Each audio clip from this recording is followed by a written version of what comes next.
Okay, we are going to graph cosine theta in radians.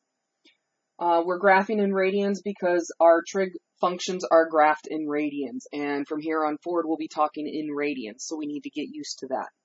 Okay, so to fill out our table here, we're going to first double check to make sure we're in radians, which we are on our calculators. You're going to type cosine of 0, and we get 1. You're going to do cosine of pi over 6,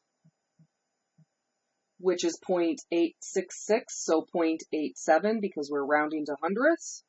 Cosine of pi over 4, 0.707, so 0.71, and so on. I've already worked this out off to the side, so I'm going to go ahead and fill these in without having to use the calculator, just for ease of time.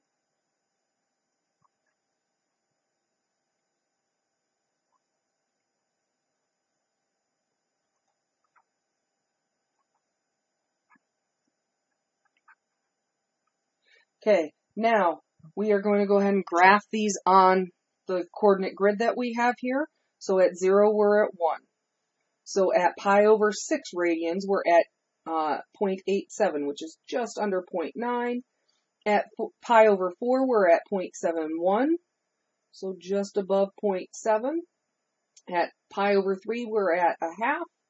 At pi over 2, we're at 0. At 2 pi over 3, we're at a negative a half. At 3 pi over 4, negative 0.71. At 5 pi over 6, negative 0.87. At pi, we're at 1. At 7 pi over 6, we are at negative 0.87. At 5 pi over 4, we're at negative 0.71. At 4 pi over 3, we're at negative 0.5. At 3 pi over 2, we're at 0. At 5 pi over 3, we're at 0.5. At 7 pi over 4, we're at 0.71. At 11 pi over 6, we're at 0.87. And at 2 pi, we are at 1. Okay, to make a smooth curve, I'm going to go ahead and turn the paper sideways because I am right-handed and I can't see the points when I go to connect them. I'm going to connect those points in a smooth, rounded curve. It should not look like a triangle top and bottom.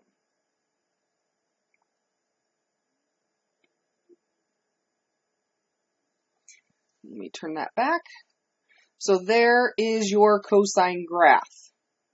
Okay. Now this is going to be our parent graph. There are 5 important points that you need to know for doing parent graph stuff with it. 0, 1, pi over 2, 0, pi negative 1, 3 pi over 2, 0, and 2 pi is 1.